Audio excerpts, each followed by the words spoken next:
Good morning students. बेटा हम क्षितिज के काव्य खंड का पाठ 10 कर रहे हैं, उसी को आगे करते हैं। थल थल में बसता है शिव ही, भेद न कर क्या हिंदू मुसलमान, ज्ञानी है तो स्वयं जान को जान, वही है साहिबा से पहचान। तो यहाँ पर थल थल यानी सर्वत्र, शिव यानी ईश्वर या कल्याणकारक, साहिबा यानी सर्वोच्च स्वामी या ईश्वर।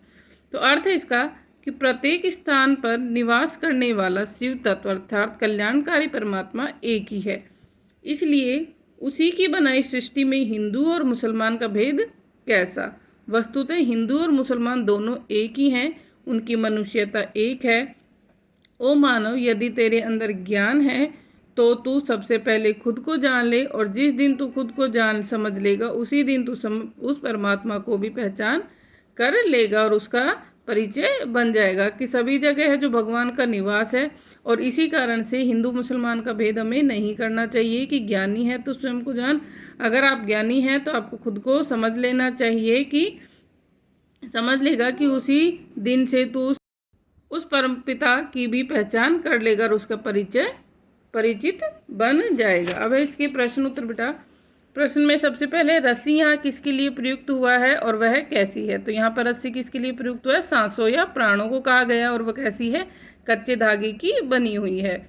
दूसरा प्रश्न, कवियत्री द्वारा मुक्ति के लिए किए जाने वाले प्रयास व्यर्थ क्यों हो रहे हैं, क्या कारण है इसका। तो कवियत्री को लगता है कि कोरी भक्ति के सहारे भक्त की पहचान रखना कच्चे धागे से नाव खींचने जैसा है कि जैसे मिट्टी के कच्चे गीले सकेरों पर यदि पानी पड़ जाए तो वह नष्ट हो जाता, उसी प्रकार उसकी मुक्ति के प्रयास भी व्यर्थ सिद्ध हो रहे हैं। कि जिस प्रकार बताया था कि मिट्टी का जो बर्तन है, जो सकोरा है, उससे पानी दिन प्रतिदिन रिसता जा रहा है और वो खाली हो रहा है, वैसे ही जो कवित्री हैं वो उनको ऐसा लग रहा है कि उनका जीवन है वो धीरे धीरे समाप्त हो रहा है और उनके द्वारा किए गए प्रयास व्यर्थ हो रहे हैं।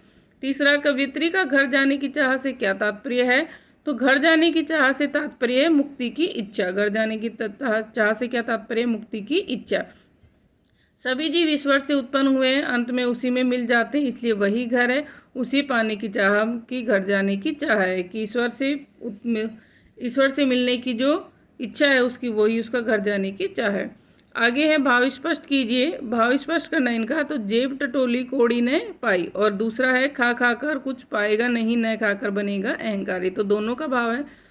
तो पहले में है कवित्री के अनुसार ईश्वर प्राप्ति के लिए प्रेम भक्ति के सहारे ईश्वर तक पहुंचा जा सकता है, केवल ज्ञान और योग से नहीं। वह कहती है कि हठ योग की साधना करते हुए उसकी प्राप्ति नहीं होती। साधक ईड़ा सुषुम्ना पिंगला नाड़ियों के चक्कर में रह जाता और मृत्यु निकट आ जाती है।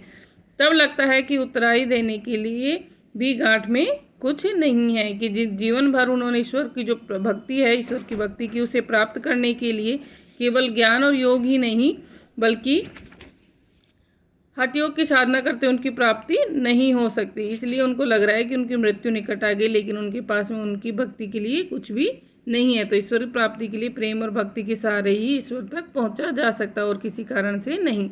आगे है खा खा कर कुछ पाएगा नहीं, न खाकर बनेगा अहंकारी। तो इसके अंदर बोला है कि इस शरीर का भरण पोषण करने से तुझे कुछ नहीं मिलने वाला।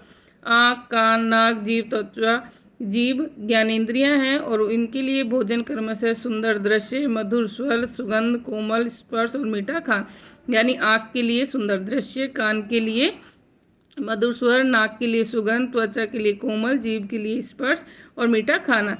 इसे विषय भी कहते हैं। विषयों का उपभोग करने से तृप्ति नहीं होती और भूख बढ़ती है, इसलिए भोगों से तुझे आध्यात्मिक लाभ या ईश्वर की प्राप्ति नहीं हो सकती। न खाकर से तात्पर्य है कि सभी विषयों से छुटकारा अर्थात योग के द्वारा इंद्रियों को नियंत्रण कर लेना।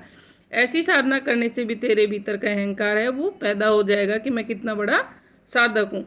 अहंकार भी ऐसा दुर्गुण है जिसे ईश्वर नहीं मिलता, इसलिए यहाँ पर समभाव होना जरूरी, यानी कि समान भाव का होना जरूरी है कि ना तो अधिक खाना, यानी कि ना तो अधिक पूजा पाठ और ना ही यहाँ पर अधिक कि बोला है कि आप अहंकारी बनेंगे कि मैं कुछ भी नहीं खाऊंगा, मैं बहुत बड़ा योग साधक हूँ, तो उससे आपको क्या आ जाएगी? अहंकार आ जाएगा।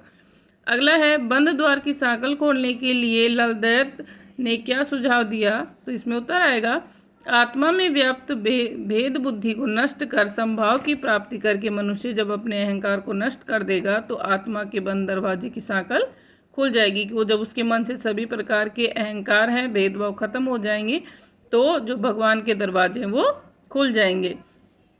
ईश्वर प्राप्ति के लिए बहुत से साधक हठ योग जैसी साधना भी करते हैं, लेकिन उससे लक्ष्य की प्राप्ति नहीं होती। यह भाव किन पंक्तियों में गया है?